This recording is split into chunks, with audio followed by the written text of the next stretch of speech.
আসসালামু আলাইকুম প্রিয় ভিউয়ার্স আমাদের চ্যানেল গল্পঘরে আপনাদের স্বাগত। আজ আমরা বাংলা সাহিত্যের অপরাজেয় কথাশিল্পী শরৎচন্দ্র চট্টোপাধ্যায়ের এমন এক কাহিনীতে প্রবেশ করব যা সমাজের গভীর অন্ধকার এবং সেই অন্ধকারে লুকিয়ে থাকা মানবিকতার আলো নিয়ে প্রশ্ন তোলে। গল্পটির নাম আধারে আলো। এই গল্পটির কেন্দ্রে রয়েছে বিজলি, সমাজের চোখে এক পতিতা যে নিজের জীবনের গ্লানি ও অন্ধকার সত্ত্বেও অন্যের প্রতি নিঃস্বার্থ ভালোবাসা এবং সাহায্যের হাত বাড়িয়ে দিতে দ্বিধা করেনি।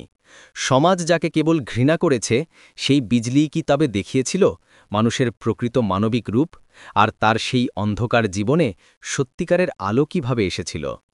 মানুষের মন, সম্পর্ক এবং সমাজের দ্বিচারিতা নিয়ে শরৎচন্দ্রের এই অসাধারণ বিশ্লেষণ। চলুন শুরু করা যাক সেই মনস্তাত্ত্বিক গল্পটি আধারে আলো। সে অনেক দিনের ঘটনা। সত্যেন্দ্র চৌধুরী জমিদারির ছেলে, বিএ পাশ করিয়া বাড়ি গিয়েছিল। তাহার মা বলিলেন, মেয়েটি বড় লক্ষ্মী, বাবা কথা শোন, একবার দেখে আয়। সত্যেন্দ্র মাথা নাড়িয়া বলিল, না মা, এখন আমি কোনো মতেই পারব না, তাহলে পাশ হতে পারব না। কেন পারবি নে? বৌমা থাকবেন আমার কাছে, তুই লেখাপড়া করবি কলকাতায়, পাশ হতে তোর কি বাধা হবে?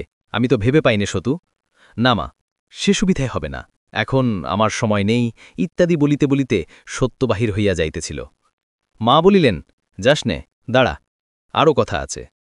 একটু থামিয়া বলিলেন, আমি কথা দিয়েছি বাবা, আমার মান রাখবি নে? সত্য ফিরিয়া দাঁড়িয়ে অসন্তুষ্ট হইয়া কহিল, না, জিজ্ঞাসা করে কথা দিলে কেন?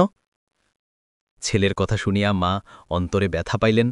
বলিলেন, সে আমার দোষ হয়েছে বা, কিন্তু তোকে তো মায়ের সম্ভ্রম বজায় রাখতে হবে।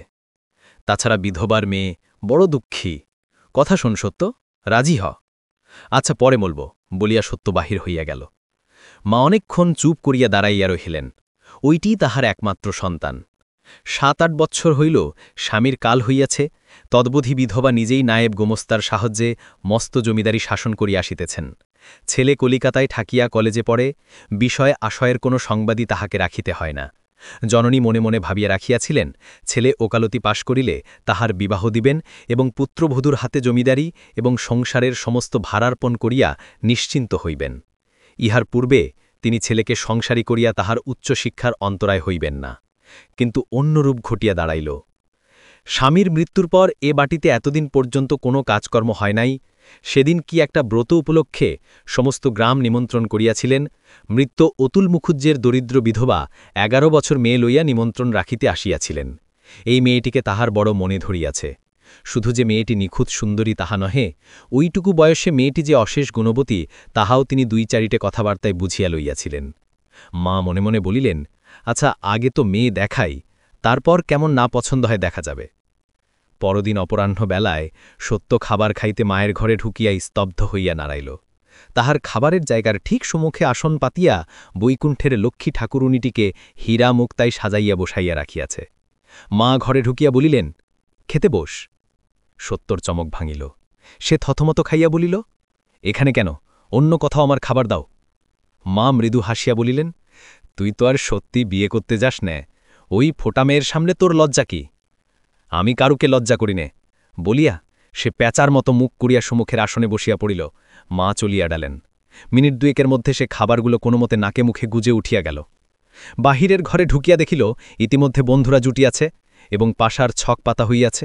সে প্রথমেই দৃঢ় আপত্তি প্রকাশ করিয়া কহিল, আমি কিছুতেই বসতে পারব না, আমার ভারী মাথা ধরেছে, বলিয়া ঘরের এক কোণে সরিয়া গিয়া তাকিয়া মাথায় দিয়া চোখ বুজিয়া শুইয়া পড়িল। বন্ধুনা মনে মনে কিছু আশ্চর্য হইল এবং লোকাভাবে পাশা তুলিয়া দাবা পাতিয়া বসিল। সন্ধ্যা পর্যন্ত অনেক চেঁচামেচি ঘটিল, কিন্তু সত্য একবার উঠিল না, একবার জিজ্ঞাসা করিল না, কে হারিল, কে জিতিল। আজ এসব তাহার ভালোই লাগিল না। বন্ধুরা চলিয়া গেলে সে বাড়ির ভিতরে ঢুকিয়া সোজা নিজের ঘরে যাইতেছিল। ভাণ্ডারের বারান্দাতে হইতে মা জিজ্ঞাসা করিলেন, এর মধ্যে শুতে যাচ্ছিস রে? শুতে নয়, পড়তে যাচ্ছি। এর পড়ার সোজা নয় তো, সময় নষ্ট করলে চলবে কেন? বলিয়া সে গূঢ় ইঙ্গিত করিয়া দুমদুম শব্দ করিয়া ওপরে উঠিয়া গেল। ৮ ঘণ্টা কাটিয়াছে, সে একটি ছত্রও পড়ে নাই। টেবিলের ওপর বই খোলা, চেয়ারে হেলান দিয়া উপরের দিকে মুখ করিয়া কড়িকার ধ্যান করিতেছিল। হঠাৎ ধ্যান ভাঙিয়া গেল। সে কান খাড়া করিয়া শুনিল, ঝুম। আর এক মুহূর্ত, ঝুমঝুম। সত্য সোজা উঠিয়া বসে দেখিল সেই আপাদ মস্তক গহনা পড়া লক্ষ্মী ঠাকুরুনটির মতো মেয়েটি ধীরে ধীরে কাছে আসিয়া দাঁড়াইল। সত্য একদৃষ্টে চাইয়া রহিল। মেয়েটি মৃদুকণ্ঠে বলিল, মা আপনার মতো জিজ্ঞাসা করলেন। সত্য মুহূর্ত মৌন থাকিয়া প্রশ্ন করিল, কার মা? আমার মা। সত্য তৎক্ষণাৎ প্রত্যুত্তর খুঁজিয়া পাইল না। ক্ষণেক পরে কহিল, আমার মাকে জিজ্ঞাসা করলেই জানতে পারবেন। মেয়েটি চলিয়া যাইতেছিল, সত্য সহসা প্রশ্ন করিয়া ফেলিল, তোমার নাম কি? আমার নাম রাধারানী বলিয়া সে চলিয়া গেল। এক ফোঁটা রাধারানীকে সজোরে ছাড়িয়া ফেলিয়া দিয়া সত্য এমএ পাশ করিতে কলিকাতায় চলিয়া আসিয়াছে। বিশ্ববিদ্যালয়ের সমস্ত পরীক্ষাগুলি উত্তীর্ণ না হওয়া পর্যন্ত তো কোনো মতেই না, খুব সম্ভব পড়েও না। সে বিবাহই করিবে না, কারণ সংসারে জড়াইয়া গিয়া মানুষের আত্মসম্ভ্রম নষ্ট হইয়া যায়, ইত্যাদি ইত্যাদি। তবুও রহিয়া রহিয়া তাহার সমস্ত মনটা যেন কি একরকম করিয়া ওঠে। কোথাও কোনো নারী মূর্তি দেখিলেই আরেকটি অতি ছোট মুখ তাহার পাশেই জাগিয়া উঠিয়া তাহাকেই আবৃত করিয়া দিয়া একাকী বিরাজ করে।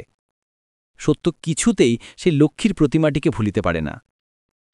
চিরদিনই সে নারীর প্রতি উদাসীন। অকস্মাৎ এ তাহার কি হইয়াছে যে পথে ঘাটে কোথাও বিশেষ একটা বয়সের কোনো মেয়ে দেখিলেই তাহাকে ভালো করিয়া দেখিতে ইচ্ছা করে। হাজার চেষ্টা করিয়াও সে যেন কোনো মতেই চোখ ফিরাইয়া লইতে পারে না। দেখিতে দেখিতে হঠাৎ হয়তো অত্যন্ত লজ্জা করিয়া সমস্ত দেহ বারংবার শিহরিয়া ওঠে। সে তৎক্ষণাৎ যে কোনো একটা পথ ধরিয়া দ্রুত পদে সরিয়া যায়। সত্য সাঁতার কাটিয়া স্নান করিতে ভালোবাসিত।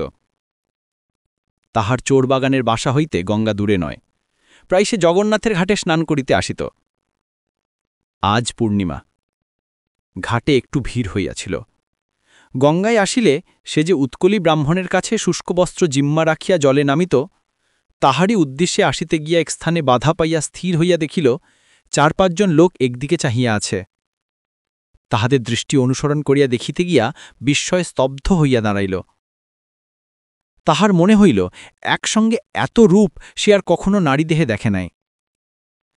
মেয়েটির বয়স ১৮-১৯-এর বেশি নয়। পরনে সাদা সিধা কালা পেড়ে ধুতি, দেহ সম্পূর্ণ অলঙ্কার বর্জিত, হাঁটু গাড়িয়া বসিয়া কপালে চন্দনের ছাপ লইতেছে, এবং তাহারই পরিচিত পাণ্ডা এক মনে সুন্দরীর কপালে নাকে আঁক কাটিয়া দিতেছে।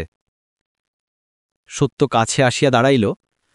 পাণ্ডা সত্যর কাছে যথেষ্ট প্রণামী পাইত, তাই রূপসীর চাঁদ মুখের খাতির ত্যাগ করিয়া হাতের ছাঁচ খেলা দিয়া বড়বাবুর শুষ্ক বস্ত্রের জন্য হাত বাড়াইল। দুজনের চোখাচোখি হইল।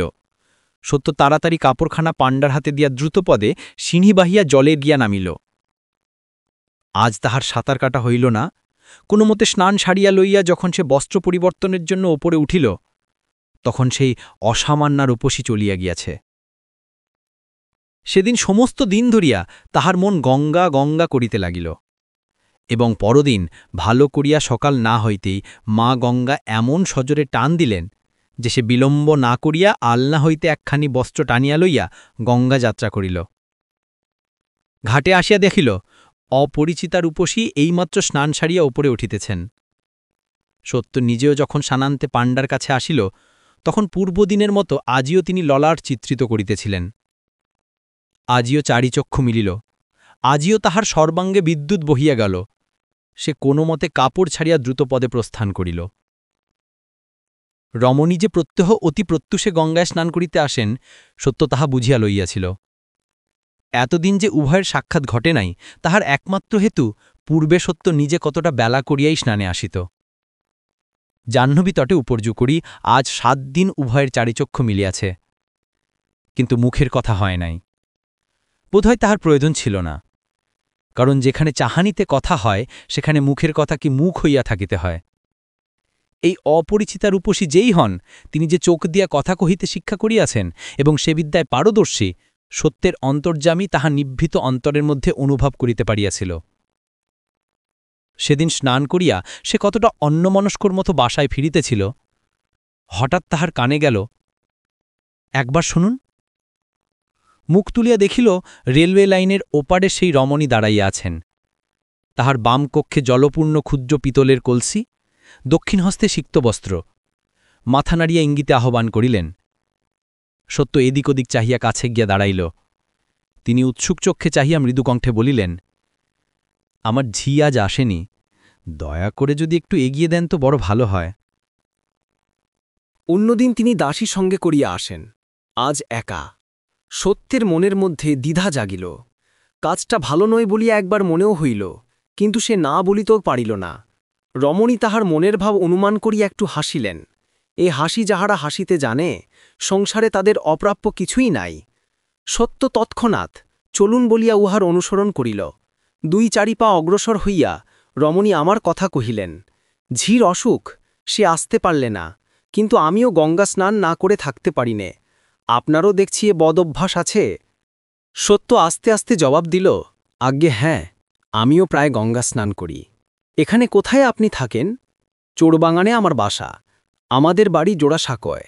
আপনি আমাকে পাথুরেঘাটার মোড় পর্যন্ত এগিয়ে দিয়ে বড় রাস্তা হয়ে যাবেন। তাই যাব।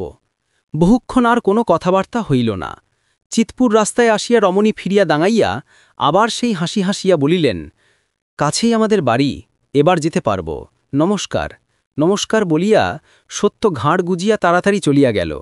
সেদিন সমস্ত দিন ধরিয়া তাহার বুকের মধ্যে যে কি করিতে লাগিল, সে কথা লিখিয়া দানান অসাধ্য। যৌবনে পঞ্চস্বরের প্রথম পুষ্পবাণের আঘাত যাহাকে সহিতে হইয়াছে, শুধু তাহারই মনে পড়িবে। শুধু তিনি বুঝিবেন সেদিন কি হইয়াছিল। সবাই বুঝিবেন না। কি উন্মাদ নেশায় মাতিলে জলস্থল আকাশ বাতাস সব রাঙা দেখায়, সমস্ত চৈতন্য কি করিয়া চেতনা হারাইয়া একখণ্ড প্রাণহীন চুম্বক শলাকার মতো শুধু সেই একদিকেই ঝুঁকিয়া পড়িবার জন্যেই অনক্ষণ উন্মুক্ত হইয়া থাকে। পরদিন সকালে সত্য জাগিয়া উঠিয়া দেখিল, রোদ উঠিয়াছে। একটা ব্যথার তরঙ্গ তাহার কণ্ঠ পর্যন্ত আলোড়িত করিয়া গড়াইয়া গেল। সে নিশ্চিত বুঝিল, আজিকার দিনটা একেবারে ব্যর্থ হইয়া গিয়াছে।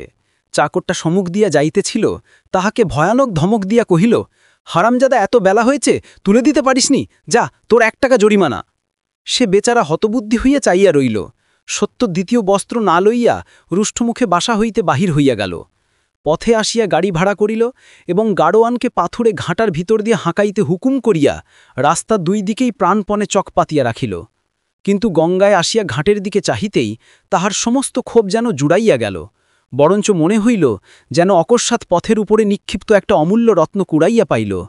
গাড়ি হইতে নামিতেই তিনি মৃদু হেসে নিতান্ত পরিচিতের মতো বলিলেন, এত দেরি যে, আমি আধ ঘণ্টা দাঁড়িয়ে আছি, শিগগির নিয়ে নিন, আজও আমার ঝি আসেনি। 1 মিনিট সবুর করুন বলিয়া সত্য দ্রুত পদে জলে গিয়া নামিল। সাঁতার কাটা তাহার কোথায় গেল? সে কোনো মতে গোটা 2-3 ডুব দিয়ে ফিরিয়া আসিয়া কহিল, আমার গাড়ি গেল কোথায়? রমণী কহিলেন, আমি তাকে ভাড়া দিয়ে বিদে করেছি। আপনি ভাড়া দিলেন? দিলামই বাকি, চলুন বলিয়া আর একবার ভুবনমোহন হাসি হাসিয়া অগ্রবর্তিনী হইলেন। সত্য একেবারেই মরিয়াছিল। না হইলে যত নিরীহ, যত অনভিজ্ঞই হোক, একবারও সন্দেহ হইত এসব কি। পথ চলিতে চলিতে রমণী কহিলেন, কোথায় বাসা বললেন? চোরবাগানে? সত্য কহিল, হ্যাঁ। সেখানে কি কেবল চোরেরাই থাকে? কেন? আপনি তো চোরের রাজা বলিয়া রমণী ঈষৎ গাহার বাঁকাইয়া কটাক্ষে হাসিয়া আবার নির্বাক মরাল গমনে চলিতে লাগিলেন। আজ কক্ষের ঘট অপেক্ষাকৃত বৃহৎ ছিল। ভিতরে গঙ্গাজল ছলাচ্ছল ছলাচ্ছল ছলাচ্ছল শব্দে, অর্থাৎ ওরে মুগ্ধ, ওরে অন্ধ যুবক, সাবধানে, সব ছলনা, সব ফাঁকি বলিয়া উছলিয়া উছলিয়া একবার ব্যঙ্গ একবার তিরস্কার করিতে লাগিল। মোড়ের কাছাকাছি আসিয়া সত্য সসংকোচে কহিল, গাড়ি ভাড়াটা? রমণী ফিরিয়া দাঁড়াইয়া অস্ফুট মৃদুকণ্ঠে জবাব দিল, সে তো আপনার দেওয়াই হয়েছে। সত্য এই ইঙ্গিত না বুঝিয়া প্রশ্ন করিল, আমার দেওয়া কি করে? আমার আর কি আছে যে দেব? যা কিছু ছিল সমস্তই তো তুমি চুরি ডাকাতি করে নিয়েছ বলিয়াই সে চকিতে মুখ ফিরাইয়া বোধহয় উচ্ছ্বসিত হাসির বেগ জোর করিয়া রোধ করিতে লাগিল। এই অভিনয় সত্য দেখিতে পায় নাই, তাই এই চুরির প্রচ্ছন্ন ইঙ্গিত তীব্র তড়িৎরেখার মতো তাহার সংশয়ের জাল আপরান্ত বিদীর্ণ করিয়া বুকের অন্তঃস্থল পর্যন্ত উদ্ভাসিত করিয়া ফেলিল। তাহার মুহূর্তে সাধ হইল ওই প্রকাশ্য রাজপথেই ওই 2টি রাঙা পায়ে লুটাইয়া পড়ে, কিন্তু চক্ষের নিমেষে গভীর সলজ্জায় তাহার মাথা এমনই হেঁটো হইয়া গেল যে সে মুখ তুলিয়া একবার প্রিয়তমার মুখের দিকে চাহিয়াও দেখিতে পারিল না। নিঃশব্দে নতমুখে ধীরে ধীরে চলিয়া গেল। ও ফুটপাথে তাহার আদেশ অনুযায়ী দাসী অপেক্ষা করিতেছিল। কাছে আসিয়া কহিল, আচ্ছা দিদিমণি, বাবুটিকে এমন করে নাচিয়ে নিয়ে বেড়াচ্ছ কেন? বলি কিছু আছে টাছে তো 2 পয়সা টানতে পারবে তো? রমণী হাসিয়া বলিল, তা জানি নে, কিন্তু হাবাগোবা লোকগুলোকে নাকে দড়ি দিয়ে ঘুরোতে আমার বেশ লাগে। দাসীটিও খুব খানিকটা হাসিয়া বলিল, এতও পারো তুমি? কিন্তু যাই বলো দিদিমণি, দেখতে যেন রাজপুত্তুর। যেমন চোখ মুখ তেমনি রং। তোমাদের দুটিকে দিব্যি মানায়। দাঁড়িয়ে কথা করছিলে যেন একটা জোড়া গোলাপ ফুটেছিল। রমণী মুখ টিপিয়া বলিল, আচ্ছা চল, পছন্দ হয়ে থাকে তো না হয় তুই নিস। দাসীও ঘটিবার পাত্রী নয়। সেও জবাব দিল, না দিদিমণি, ও জিনিস প্রাণ ধরে কাউকে দিতে পারবে না, তা বলে দিলুম। জ্ঞানীরা কহিয়াছেন, অসম্ভব কাণ্ড চোখে দেখিল বলিবে না, কারণ অজ্ঞানীরা বিশ্বাস করে না। এই অপরাধেই শ্রীমন্ত বেচারার নাকি মশানেগিলা ছিল। সে যাই হোক, ইহা অতি সত্য কথা। সত্যলোকটা সেদিন বাসায় ফিরিয়া টেনিসন পড়িয়াছিল এবং ডনজুয়ানের বাংলা তর্জমা করিতে বসিয়াছিল। অত বড় ছেলে, কিন্তু একবারও এ সংশয়ের কণামাত্র তাহার মনে ওঠে নাই যে দিনের বেলা শহরের পথেঘাটে এমন অদ্ভুত প্রেমের বান ডাকা সম্ভব কিনা, কিংবা সেই বানের স্রোতে গা ভাসাইয়া চলা নিরাপদ কিনা। দিন 2 পরে স্নানান্তে বাটি ফিরিবার পথে অপরিচিতা সহসা কহিল, কাল রাত্রে থিয়েটার দেখতে গিয়েছিলাম। সরলার কষ্ট দেখলে বুক ফেটে যায় না? সত্য সরলা প্লে দেখে নাই, স্বর্ণলতা বই পড়িয়াছিল। আস্তে আস্তে বলিল, হাঁ, বড় দুঃখ পেয়েই মারা গেল। রমণী দীর্ঘনিশ্বাস ফেলিয়া বলিল, কি ভয়ানক কষ্ট। আচ্ছা, সরলাই বা তার স্বামীকে এত ভালোবাসলে কি করে? আর তার বড় যাই বা পারেনি কেন বলতে পারো? সত্য সংক্ষেপে জবাব দিল, স্বভাব। রমণী কহিল, ঠিক তাই। বিয়ে তো সকলেরই হয়, কিন্তু সব স্ত্রী পুরুষ কি পরস্পরকে সমান ভালোবাসতে পারে না। কত লোক আছে মরবার দুনটি পর্যন্ত ভালোবাসা কি জানতেও পায় না, জানাবার ক্ষমতাই তাদের থাকে না। দেখনি, কত লোক গান বাজনা হাজার ভালো হলেও মন দিয়ে শুনতে পারে না। কত লোক কিছুতেই রাগে না, রাগতে পারেই না। লোকে তাদের খুব গুণ গায় বটে, আমার কিন্তু নিন্দে করতে ইচ্ছে করে। সত্য হাসিয়া বলিল, কেন? রমণী উদ্দীপ্ত কণ্ঠে উত্তর করিল, তারা অক্ষম বলে। অক্ষমতার কিছু কিছু গুণ থাকলেও থাকতে পারে, কিন্তু দোষটাই বেশি। এই যেমন সরলার ভাসুর, স্ত্রীর অত বড় অত্যাচারেও তার রাগ হল না। সত্য চুপ করিয়া রহিল। সে পুনরায় কহিল, আর তার স্ত্রী, ওই প্রমোদাটা কি শয়তান মেয়ে মানুষ। আমি থাকতুম তো রাক্ষসীর গলা টিপে দিতুম। সত্য সহাস্যে কহিল, থাকতে কি করে? প্রমোদা বলে সত্যিই তো কেউ ছিল না, কবির কল্পনা। রমণী বাধা দিয়া কহিল, আচ্ছা, সবাই বলে সমস্ত মানুষের ভেতরই ভগবান আছেন, আত্মা আছেন, কিন্তু প্রমোদার চরিত্র দেখলে মনে হয় না যে তার ভেতরও ভগবান ছিলেন।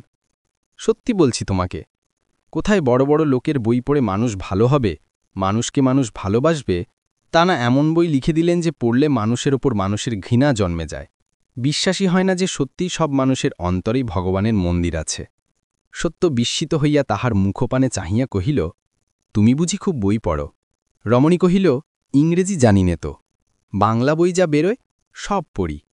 এক একদিন সারা রাত্রি পড়ি। এই যে বড় রাস্তা, চলো না আমাদের বাড়ি, যত বই আছে সব দেখাবো। সত্য চমকিয়া উঠিল, তোমাদের বাড়ি? হাঁ, আমাদের বাড়ি, চলো, যেতে হবে তোমাকে। হঠাৎ সত্যর মুখ পাণ্ডু হইয়া গেল। সে সভয় বলিয়া উঠিল, না না না, ছিছি ছিছি, কিছু নেই, চলো। না না, আজ না, আজ থাক, বলিয়া সত্য কম্পিত দ্রুত পদে প্রস্থান করিল। আজ তাহার এই অপরিচিতা প্রেমাস্পদার উদ্দেশ্যে গভীর শ্রদ্ধার ভারে তাহার হৃদয় অবনত হইয়া রহিল। সকালবেলা স্নানে সত্য ধীরে ধীরে বাসায় ফিরিয়াছিল। তাহার দৃষ্টি ক্লান্ত, সজল, চোখের পাতা তখনও আর্দ্র। আজ 4 দিন গত হইয়াছে, সেই অপরিচিতা প্রিয়তমাকে এসে দেখিতে পাই নাই। আর তিনি গঙ্গা স্নানে আসেন না। আকাশ পাতাল কত কি যে এই কদিন সে ভাবিয়াছে তাহার সীমা নাই। মাঝে মাঝে এ দুশ্চিন্তাও মনে উঠিয়াছে, হয়তোবা বেঁচেই নাই, হয়তোবা মৃত্যুশয্যায়, কে জানে। সে গলিটা জানে বটে, কিন্তু আর কিছু চেনে না। কার বাড়ি, কোথায় বাড়ি, কিছুই জানে না। মনে করলে অনুশোচনায় আত্মগ্লানিতে হৃদয় দগ্ধ হইয়া যায়। কেন সে সেদিন যায়নি? কেন সেই স্বনির্বন্ধ অনুরোধ উপেক্ষা করিয়াছিল? সে যথার্থই ভালোবাসিয়াছিল, চোখের নেশা নহে, হৃদয়ের গভীর তৃষ্ণা। ইহাতে ছলনা কাপড়টের ছায়ামাত্র ছিল না। যাহা ছিল তাহা সত্যি নিঃস্বার্থ, সত্যি পবিত্র, বুকজোড়া স্নেহ। বাবু! সত্য চমকিয়া দেখিল, তাহার সেই দাসী যে সঙ্গে আসিত পথের ধারে দাঁড়িয়ে আছে। সত্য ব্যস্ত হইয়া কাছে এসে ভারী গলায় বলিল, কি হয়েছে তার? বলিয়াই তাহার চোখে জল আসিয়া পড়িল, সামাইলিতে পারিল না। দাসী মুখ নিচু করিয়া হাসি গোপন করিল। বোধ করি হাসিয়া ফেলিবার ভয়ে মুখ নিচি করিয়াই বলিল, দিদিমণির বড় অসুখ, আপনাকে দেখতে চাইছেন। চল বলিয়া সত্য তৎক্ষণাৎ সম্মতি দিয়া চোখ মুছিয়া সঙ্গে চলিল। চলিতে চলিতে প্রশ্ন করিল, কি অসুখ? খুব শক্ত দাঁড়িয়েছে কি? দাসী কহিল, না তা হয়নি, কিন্তু খুব জ্বর। সত্য মনে মনে হাত জোর করিয়া কপালে ঠেকাইল, আর প্রশ্ন করিল না। বাড়ির সম্মুখে আসিয়া দেখিল, খুব বড় বাড়ি।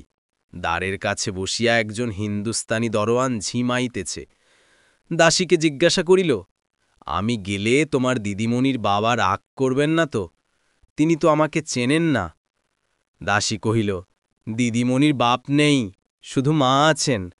দিদিমণির মতো তিনিও আপনাকে খুব ভালোবাসেন। সত্য আর কিছু না বলিয়া ভিতরে প্রবেশ করিল। সিঁড়ি বাহিয়া তেতলা বারান্দায় আসিয়া দেখিল, পাশাপাশি ৩টি ঘর। বাহির হইতে যতটুকু দেখা যায় মনে হইল সেগুলি চমৎকার সাজান। কোণের ঘর হইতে উচ্চ হাসির সঙ্গে তবলা ও ঘুঙুরের শব্দ আসিতেছিল। দাসী হাত দিয়া দেখাইয়া বলিল, ওই ঘর, চলুন। দ্বারের সম্মুখে আসিয়া সে হাত দিয়া পর্দা সরাইয়া দিয়া সুউচ্চ কণ্ঠে বলিল, দিদিমণি, এই নাও তোমার নাগর। তীব্র হাসিয়ার কোলাহল উঠিল। ভিতরে যাহা দেখিল তাহাতে সত্যের সমস্ত মস্তিষ্ক ওলটপালট হইয়া গেল। তাহার মনে হইল হঠাৎ সে মূর্ছিত হইয়া পড়িতেছে। কোনো মতে দৌড় ধরিয়া সে সেখানেই চোখ বুজিয়া চৌকাঠের উপর বসিয়া পড়িল। ঘরের ভিতরে মেঝে, মোটা গদিপাতা বিছানার উপর ২-৩ জন ভদ্রবেশী পুরুষ, একজন হারমোনিয়াম, একজন বায়া তবলা লইয়া বসিয়া আছে, আর একজন একমনে মদ খাইতেছে। আর তিনি বোধ করি এইমাত্র নৃত্য করিতেছিলেন। ২ পায়ে একরাশ ঘুঙুর বাঁধা, নানা অলঙ্কারে সর্বাঙ্গ ভূষিত, সুররঞ্জিত চোখ দুটি ঢুলুঢুলু করিতেছে। তড়িৎপদে কাছে সরিয়া এসে সত্যের একটা হাত ধরিয়া খিলখিল করিয়া হাসিয়া বলিল, বধূর মির্গি ব্যামো আছে নাকি? নে ভাই, ইয়ার কি করিস না, ওঠ, ওসবে আমার ভারী ভয় করে। প্রবল তড়িৎ স্পর্শে হতচেতন মানুষ যেমন করিয়া কাঁপিয়া নড়িয়া উঠে, ইহার করস্পর্শে সত্যের আপাদমস্তক তেমনি করিয়া কাঁপিয়া নড়িয়া উঠিল। রমণী কহিল, আমার নাম শ্রীমতী বিজলি, তোমার নামটা কি ভাই, হাবু, গাবু? সমস্ত লোকগুলা হো হো শব্দে অট্টহাসি জুড়িয়া দিল। দিদিমণির দাসীটি হাসির চোটে একেবারে মেঝের উপর গড়াইয়া শুইয়া পড়িল। কি রঙ্গই জানেন দিদিমণি? বিজলি কৃত্রিম রোষেশ্বরে তাহাকে একটা ধমক দিয়া বলিল, থাম, বাড়াবাড়ি করিস নে, আসুন, উঠে আসুন, বলিয়া জোর করিয়া সত্যকে টানিয়া আনিয়া একটা চৌকির উপর বসাইয়া দিয়া পায়ের কাছে হাঁটু গাড়িয়া বসিয়া হাত জোর করিয়া শুরু করিয়া দিল। আজু রজনীহাম ভাগে পোহায়ন পেখন পিয়াম মুখ চন্দা, জীবন যৌবন সফল করি মান্য, 10 দিশু ভেল নিয়েও দ্বন্দ্বা, আজু মজু গেহ গেহ করি মান্য, আজু মজু দেহ ভেল দেহা, আজু বিহিমোহে অনুকূল হইল টুটল সবহু সন্দেহা, 5 বান হব লাখ বান হও, মলয় পবন বহু মন্দা, অবসোনা জবহু মরিপরি হইত, তবহু মানব নিজ দেহা। যে লোকটা মদ খাইতেছিল উঠিয়া আসিয়া পায়ের কাছে গড় হইয়া প্রণাম করিল। তাহার নেশা হইয়াছিল, কাঁদিয়া ফেলিয়া বলিল, ঠাকুর মশাই, বড় পাতকি আমি, একটু পদরেনু। অদৃষ্টের বিড়ম্বনায় আজ সত্য স্নান করিয়া একখানা গরদের কাপড় পরিয়াছিল। যে লোকটা হারমোনিয়াম বাজাইতেছিল তাহার কতকটা কাণ্ডজ্ঞান ছিল।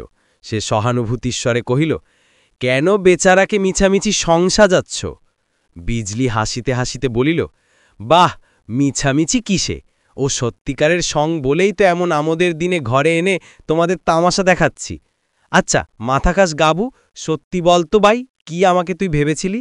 নিত্য গঙ্গা স্নানে যাই, কাজেই ব্রাহ্মণ নই, মুসলমান খ্রিস্টানও নই।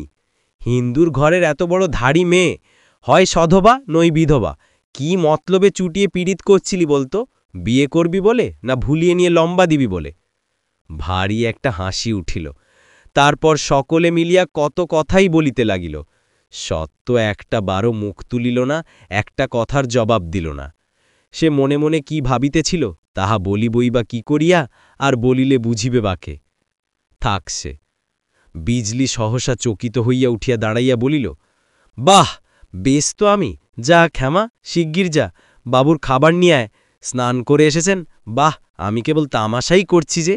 বলিতে বলিতেই তাহার অনতিকাল পূর্বের ব্যঙ্গ বিদ্রুপ বহ্নোত্তপ্ত কণ্ঠস্বর অকৃত্রিম সস্নেহ অনুতাপে যথার্থই জুড়াইয়া গেল। খানিক পরে দাসী এক থালা খাবার আনিয়া হাজির করিল।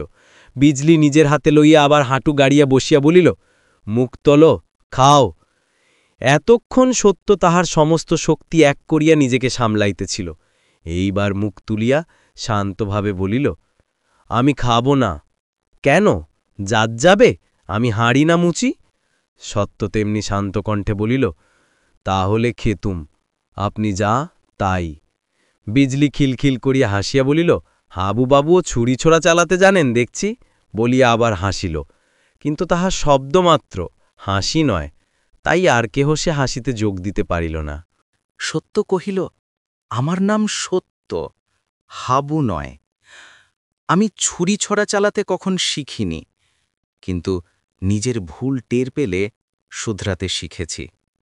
বিজলি হঠাৎ কি কথা বলিতে গেল, কিন্তু চাপিয়া লইয়া শেষে কহিল, আমার ছোঁয়া খাবে না? না। বিজলি উঠিয়া দাঁড়াইল। তাহার পরিহাসের স্বরে এবার তীব্রতা মিশিল। জোর দিয়া কহিল, খাবেই।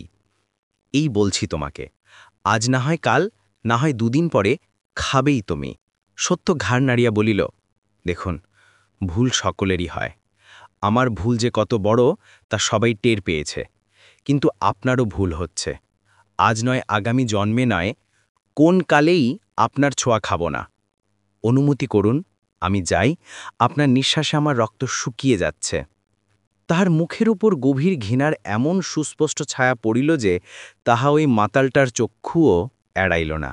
সে মাথা নাড়িয়া কহিল, বেজেলে বিবি অরসিকে সুর অশস্য নেবাদানাম। যেতে দাও, যেতে দাও, সকালবেলার আমোদটাই ও মাটি করে দিলে।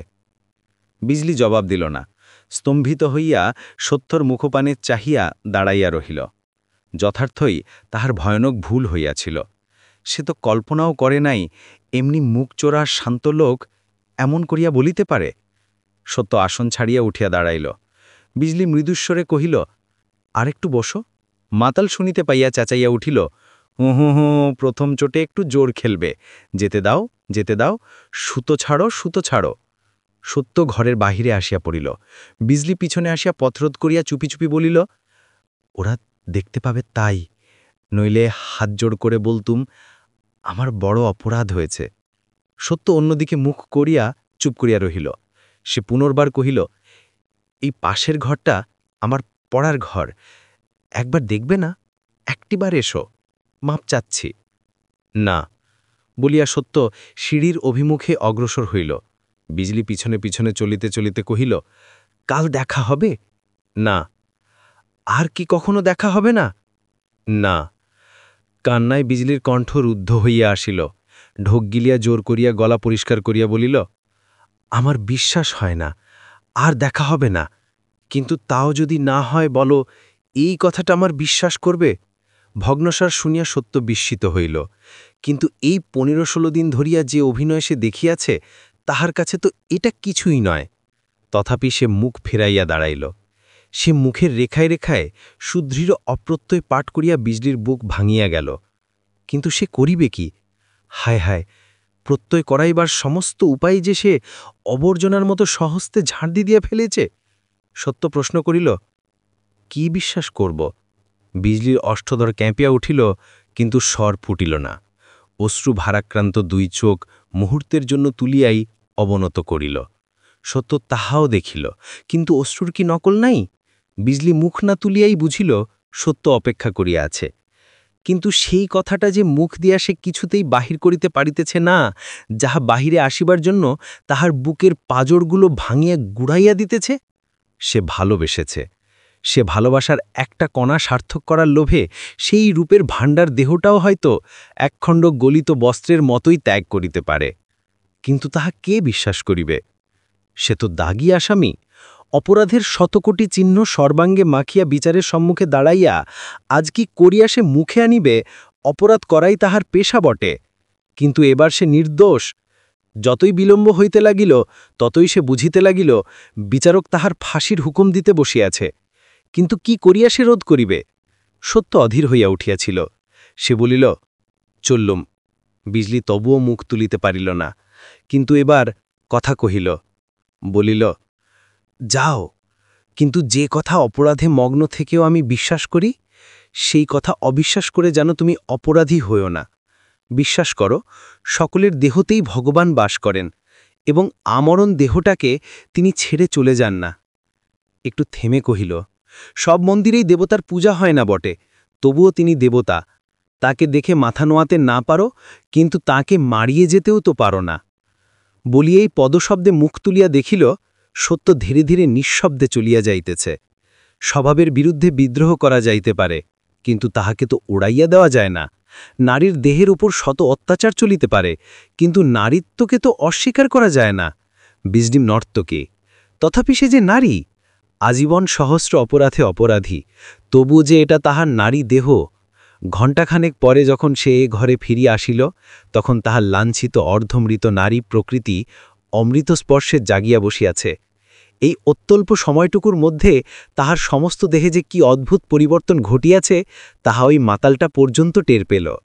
সেই মুখ ফুটিয়া বলিয়া ফেলিল, কি বাইজি, চোখের পাতা ভিজে যে! মাইরি, ছড়াটা কি একগুয়ে, অমন জিনিসগুলো মুখে দিলে না। দাও দাও, থালাটা এগিয়ে দাও তো। হ্যাঁ, বলিয়া নিজেই টানিয়া গিলিতে লাগিল। তাহার একটি কথাও বিজলির কানে গেল না। হঠাৎ তাহার নিজের পায়ে নজর পড়ায়, পায়ে বাঁধা ঘুঙুরের তোড়া যেন বিছার মতো তাহার দুপা বেড়িয়া দাঁত ফুটাইয়া দিল। সে তাড়াতাড়ি সেগুলো খুলিয়া ছুঁড়িয়া ফেলিয়া দিল। একজন জিজ্ঞাসা করিল, খুললে যে? বিজলি মুখ তুলিয়া একটুখানি হাসিয়া বলিল, আর পরব না বলে। অর্থাৎ? অর্থাৎ আর না, বাইজি মরেছে। মাতাল সন্দেশ চিবাইতেছিল, কহিল, কি রোগে বাইজি? বাইজি আবার হাসিল। এ সেই হাসি। হাসি মুখে কহিল, যে রোগে আলো জ্বাললে আঁধারা মরে, সূর্যি উঠলে রাত্রি মরে, আজ সেই রোগেই তোমাদের বাইজি চিরদিনের জন্য মরে গেল বন্ধু। 4 বৎসর পরের কথা বলিতেছি। কলিকাতার একটা বড় বাড়িতে জমিদারের ছেলের অন্নপ্রাশন। খাওয়ানো দাওয়ানোর বিরাট ব্যাপার শেষ হইয়া গিয়াছে। সন্ধ্যার পর বহির্বাটির প্রশস্ত প্রাঙ্গণে আসর করিয়া আমোদ আহ্লাদ নাচ গানের উদ্যোগায়োজন চলিতেছে। একধারে 3-4টি নর্তকী ইহারাই নাচগান করিবে। দ্বিতলের বারান্দায় চিকের আড়ালে বসিয়া রাধারানী একাকী নিচের জনসমাগম দেখিতেছিল। নিমন্ত্রিতা মহিলারা এখনও শুভাগমন করেন নাই। নিঃশব্দে পিছনে আসিয়া সত্যেন্দ্র কহিলেন, এত মন দিয়ে কি দেখছ বলো তো? রাধারানী স্বামীর দিকে ফিরিয়া হাসি মুখে বলিল, যা সবাই দেখতে আসছে, বাইজিদের সাজসজ্জা। কিন্তু হঠাৎ তুমি যে এখানে? স্বামী হাসিয়া জবাব দিলেন, একলাটি বসে আছো, তাই একটু গল্প করতে এলুম। ইস, সত্যি? আচ্ছা, দেখছো তো বলো দেখি, ওদের মধ্যে সবচেয়ে কোনটিকে তোমার পছন্দ হয়? ওইটিকে, বলিয়া রাধারানী আঙুল তুলিয়া যে স্ত্রীলোকটি সকলের পিছনে নিতান্ত সাদাসিধা পোশাকে বসিয়াছিল তাহাকেই দেখাইয়া দিল। স্বামী বলিলেন, ও যে নিহাত রোগা। তা হোক, ওই সবচেয়ে সুন্দরী, কিন্তু বেচারি গরিব, গায়ে গয়না টয়না এদের মতো নেই। সত্যেন্দ্র ঘাড় নাড়িয়া বলিলেন, তা হবে, কিন্তু এদের মজুরি কত জানো? না। সত্যেন্দ্র হাত দিয়া দেখাইয়া বলিলেন, এদের দুজনের 30 টাকা করে, ওই ওর 50, আর যেটিকে গরিব বলছ তার 200 টাকা। রাধারানী চমকিয়া উঠিল, 200? কেন, ও কি খুব ভালো গান করে? কানে শুনিনি কখনো। লোকে বলে 4-5 বছর আগে খুব ভালোই গাইত, কিন্তু এখন পারবে কিনা বলা যায় না। তবে অত টাকা দিয়ে আনলে কেন? তার কমেও আসতে চায় না, এতেও আসতে রাজি ছিল না, অনেক সাদাসাদি করে আনা হয়েছে। রাধারানী অধিকতর বিস্মিত হইয়া জিজ্ঞাসা করিল, টাকা দিয়ে সাদাসাদি কেন? সত্যেন্দ্র নিকটে একটা চৌকি টানিয়া লইয়া বসিয়া বলিলেন, তার প্রথম কারণ, ও ব্যবসা ছেড়ে দিয়েছে। গুণ ওর যতই হোক, এত টাকা সহজে কেউ দিতেও চায় না, ওকেও আসতে হয় না, এই ওর ফন্দি। দ্বিতীয় কারণ, আমার নিজের গরজ। কথাটা রাধারানী বিশ্বাস করিল না। তথাপি আগ্রহে ঘেঁষে বসিয়া বলিল, তোমার গরজ ছাড়ি, কিন্তু ব্যবসা ছেড়ে দিলে কেন? শুনবে? হাঁ, বলো। সত্যেন্দ্র এক মুহূর্ত মৌন থাকিয়া বলিলেন, ওর নাম বিজলি। এক সময়ে, কিন্তু এখানে লোক এসে পড়বে যে রানী, ঘরে যাবে? যাব, চলো, বলিয়া রাধারানী উঠিয়া দাঁড়াইল। স্বামীর পায়ের কাছে বসিয়া সমস্ত শুনিয়া রাধারানী আঁচলে চোখ মুছিল। শেষে বলিল, তাইয়া জংকে অপমান করে শোধ নেবে? এ বুদ্ধি কে তোমাকে দিলে? এদিকে সত্যেন্দ্র নিজের চোখও শুষ্ক ছিল না, অনেকবার গলাটাও ধরিয়া আসিতেছিল। তিনি বলিলেন, অপমান বটে, কিন্তু সে অপমান আমরা তিনজন ছাড়া আর কেউ জানতে পারবে না, কেউ জানবেও না। রাধারানী জবাব দিল না। আর একবার আঁচলে চোখ মুছিয়া বাহির হইয়া গেল। নিমন্ত্রিত ভদ্রলোকেরা আসর ভরিয়া গিয়াছে, এবং উপরের বারান্দায় বহু স্ত্রীকণ্ঠের সলজ্জ চিৎকার চিকের আবরণ ভেদ করিয়া আসিতেছে। অন্যান্য নর্তকীরা প্রস্তুত হইয়াছে, শুধু বিজলি তখনও মাথা হেঁটু করিয়া বসিয়া আছে। তাহার চোখ দিয়া জল পড়িতেছিল। দীর্ঘ 5 বৎসরে তাহার সঞ্চিত অর্থ প্রায় নিঃশেষ হইয়া গেছিল, তাই অভাবের তাড়নায় বাধ্য হইয়া আবার সেই কাজ অঙ্গীকার করিয়া আসিয়াছে, যাহা সে শপথ করিয়া ত্যাগ করিয়াছিল। কিন্তু সে মুখ তুলিয়া খাড়া হইতে পারিতেছিল না।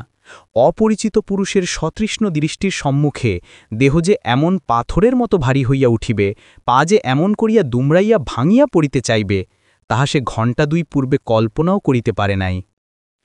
আপনাকে ডাকছেন? বিজলি মুখ তুলিয়া দেখিল, পাশে দাঁড়াইয়া একটি 12-13 বছরের ছিলে। সে উপরের বারান্দা নির্দেশ করিয়া পুনরায় কহিল, মা আপনাকে ডাকছেন। বিজলি বিশ্বাস করিতে পারিল না, জিজ্ঞাসা করিল, কে আমাকে ডাকছেন? মা ডাকছেন। তুমি কে? আমি বাড়ির চাকর। বিজলি ঘাড় নাড়িয়া বলিল, আমাকে নয়, তুমি আবার জিজ্ঞাসা করে এসো। বালকখানিক পরে ফিরিয়া আসিয়া বলিল, আপনার নাম বিজলি তো? আপনাকেই ডাকছেন, আসুন আমার সঙ্গে, মা দাঁড়িয়ে আছেন।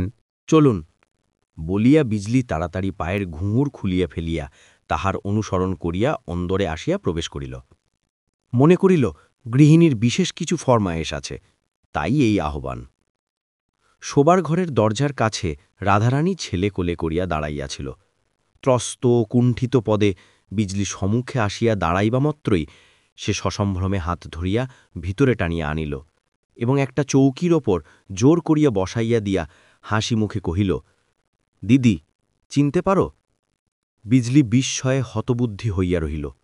রাধারানী কোলের ছেলেকে দেখাইয়া বলিল, ছোট বোনকে না হয় নাই চিনলে দিদি, সে দুঃখ করি না, কিন্তু এটাকে না চিনতে পারলে সত্যিই ভারী ঝগড়া করব, বলিয়া মুখ টিপিয়া মৃদু মৃদু হাসিতে লাগিল।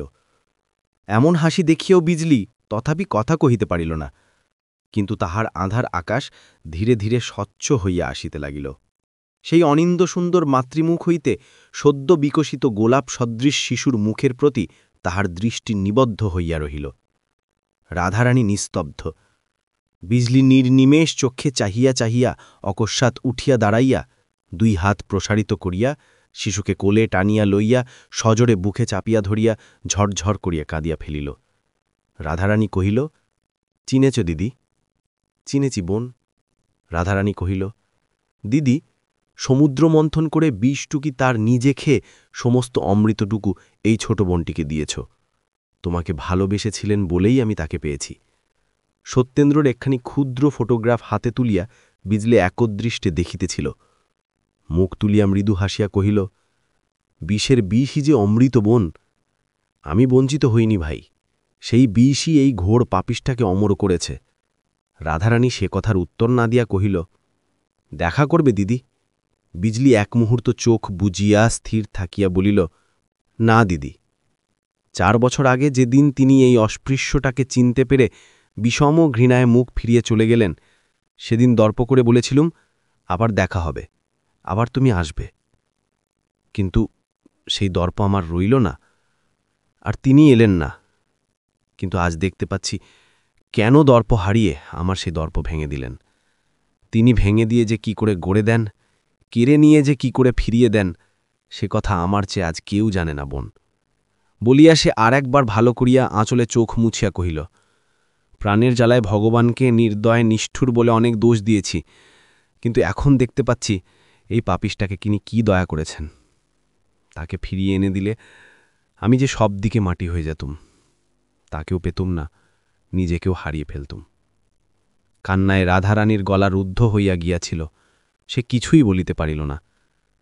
বিজলি পুনরায় কহিল, ভেবেছিলুম কখনো দেখা হলে তার পায়ে ধরে আরেকটিবার মাপ চেয়ে দেখব, কিন্তু তার আর দরকার নেই। এই ছবিটুকু শুধু দাও দিদি, এর বেশি আমি চাই না। চাইলেও ভগবান তা সহ্য করবে না। আমি চললুম বলিয়া সে উঠিয়া দাঁড়াইল। রাধারানী গাঢ়স্বরে জিজ্ঞাসা করিল, আবার কবে দেখা হবে দিদি? দেখার হবে না বোন, আমার একটা ছোট বাড়ি আছে, সেইটা বিক্রি করে যত শীঘ্র পারি চলে যাব। ভালো কথা। বলতে পারো ভাই, কেন হঠাৎ তিনি এতদিন পরে আমাকে স্মরণ করেছিলেন? যখন তার লোক আমাকে ডাকতে যায় তখন কেন একটা মিথ্যে নাম বলেছিল? লজ্জায় রাধারানীর মুখ আরক্ত হইয়া উঠিল। সে নতমুখে চুপ করিয়া রহিল। বিজলি ক্ষণকাল ভাবিয়া বলিল, বুঝছি, আমাকে অপমান করবেন বলে না?